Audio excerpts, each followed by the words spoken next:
नमस्कार, मैं हूं धर्मेंद्र। आप देख रहे हैं online news India. Madhya Pradesh की राजनीति में सियासी भूचाल आ गया है और ऐसा हम इसलिए कह रहे हैं क्योंकि मध्य प्रदेश में बीजेपी में हाल ही में शामिल हुए और पूर्व कांग्रेस नेता ज्योतिरादित्य सिंधिया ने अपनी ट्विटर प्रोफाइल से बीजेपी हटा लिया है। अब इसके बाद में मध्य प्रदेश की राजनीति में सियासी भूचाल आ गया है और कयास ये लगाए जा रहे हैं कि मध्य प्रदेश में सिंधिया अब बीजेपी को टाटा बाय बाय कह सकते हैं। इस तरह की खबरें जो है वो अब मध्य प्रदेश से सामने आ रही है। न्यूज 24 ने 6 जून को 9:25 पर एक ट्वीट किया और उसमें कहा कि मध्य प्रदेश में उपचुनाव से पहले सियासी घमासान तेज, ज्योतिरादित्य सिंधिया ने ट्विटर प्रोफाइल से हटाया बीजेपी। वहीं सत्य हिंदी ने लिखा, नाखुश ज्योतिरादित्य सिंधिया अब बीजेपी का साथ छोड़ेंगे।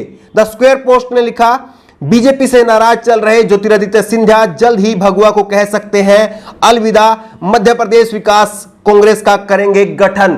ये खबरें लगातार सामने आ रही है और अब कयास लगाए जा रहे हैं कि सिंधिया अब बीजेपी को टाटा बाय बाय कह सकते हैं। और जिन सिंधिया के भरोसे शिवराज सिंह चौहान मध्य प्रदेश में 5 साल तक सरकार चलाने का सपना देख रहे थे, वो सपना फिलहाल टूटता हुआ नजर आ रहा है। आपको बता दें कि इससे पहले सिंधिया के कई सारे समर्थक और सिंधिया के करीबी नेताओं ने भी बीजेपी का दामन छोड़ करके कांग्रेस का दामन थाम लिया है। इससे पहले खबर आई थी कि बालेंदु शुक्ला जो कि राजघराने के करीबी रहे हैं, सालों तक राजघराने के करीबी रहे हैं, वो खुद सिंधिया के करीबी हैं, उन्होंने बीजेपी का दामन छोड़ करके कांग्रेस का दामन थाम लिया है। ऐसे में कयास लगातार लगाए जा रहे थे कि क्या सिंधिया भी बीजेपी छोड़ करके कांग्रेस में शामिल हो सकते हैं। और अब खबर आई है कि उन्होंने अपने ट्विटर प्रोफाइल से बीजेपी हटा दिया है। ऐसा ही उन्होंने तब किया था, तब उन्होंने कांग्रेस को छोड़ा था और अब उन्होंने बीजेपी के साथ में ऐसा किया है। इससे पहले जबलपुर के नेता सत्येंद्र यादव ने कहा था कि ज्योतिरादित्य सिंधिया का बीजेपी में दम घुट रहा है, उनका बीजेपी में तालमेल नहीं बैठ रहा है, इसलिए सिंधिया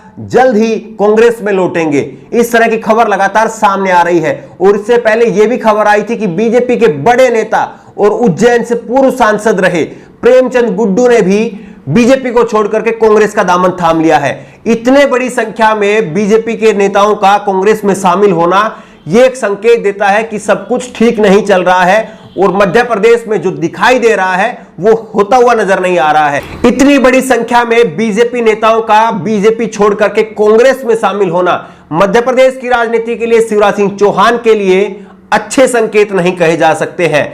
अब दिक्कत क्या हो रही है कि इस तरह से लगातार बीजेपी के नेता बीजेपी छोड़ करके कांग्रेस में शामिल हो रहे हैं। दरअसल बीजेपी के सामने 2 चुनौतियां मध्य प्रदेश में है। एक चुनौती है जहां पर मध्य प्रदेश में सिंधिया को मनाना, उसके समर्थकों को मनाना और उनको फिर से टिकट देना। वहीं पर दूसरी चुनौती है बीजेपी के लिए अपने खुद के नेताओं को मनाना, जो नेता लंबे समय से बीजेपी के लिए काम करते रहे हैं, चुनाव लड़ते रहे हैं, उनको मनाना। अब बीजेपी के लिए दिक्कत यह है कि वो इन 24 सीटों में से किसको टिकट दे और किसको ना दे। अब दिक्कत बीजेपी के लिए यह है, इसीलिए अब पार्टी में फूट मच गई हुई है। और अब जो सिंधिया के जो समर्थक कांग्रेस छोड़ करके बीजेपी में आए थे, वो दोबारा से बीजेपी छोड़ करके कांग्रेस में शामिल हो रहे हैं। आपको बता दें कि सिंधिया समर्थकों में से 6 ऐसे विधायक थे जो कि कमलनाथ की सरकार में मंत्री थे। अब उन मंत्रियों की तरफ से कहा जा रहा है, उन पूर्व मंत्रियों की तरफ से कहा जा रहा है कि उनका बीजेपी में तालमेल नहीं बैठ रहा है और उनके कद के हिसाब से बीजेपी उनको मान सम्मान नहीं दे रही है। तो अब जो है वो सिंधिया समर्थकों में भी फूट मची हुई है, बीजेपी के अंदर भी फूट मची हुई है। अब बीजेपी के लिए सबसे बड़ा सवाल यही है कि क्या वो इन विधानसभा सीटों पर होने वाले 24 विधानसभा सीटों पर होने वाले चुनाव में जो फूट नजर आ रही है उसको ढकने का काम करेगी, उस पर डैमेज कंट्रोल कर पाएगी या नहीं कर पाएगी। क्योंकि ये 24 विधानसभा सीट ही तय करेंगी कि मध्य प्रदेश में अगले 5 साल में किसकी सरकार रहेगी। लेकिन जिस तरह से लगातार बीजेपी में भगदड़ मची हुई है, तो ऐसे में यह मुमकिन दिख नहीं रहा है कि मध्य प्रदेश में इन 24 विधानसभा सीटों में बीजेपी जीत दर्ज कर ले, क्योंकि लगातार बीजेपी के नेताओं में भगदड़ मची हुई है और सिंधिया ने अब खुद अपने प्रोफाइल से जो है वो बीजेपी हटा दिया है। तो अब ऐसे में संकेत साफ दिख रहे हैं। लेकिन मध्य प्रदेश में सिंधिया के सामने भी मुश्किलें कम नहीं है। मुश्किलें यह है कि सिंधिया अगर कांग्रेस में लौटना चाहेंगे तो क्या कांग्रेस उनको फिर से स्वीकार कर पाएगी? सबसे बड़ा सवाल यह है। और दूसरा कि अगर वो कांग्रेस में शामिल नहीं होते हैं दोबारा लौट करके, तो क्या वो अपने पिता माधवराव सिंधिया की पुरानी पार्टी मध्य प्रदेश विकास कांग्रेस उसको दोबारा से खड़ा करेंगे और उसके तहत जो है वो अपनी राजनीति को आगे बढ़ाएंगे।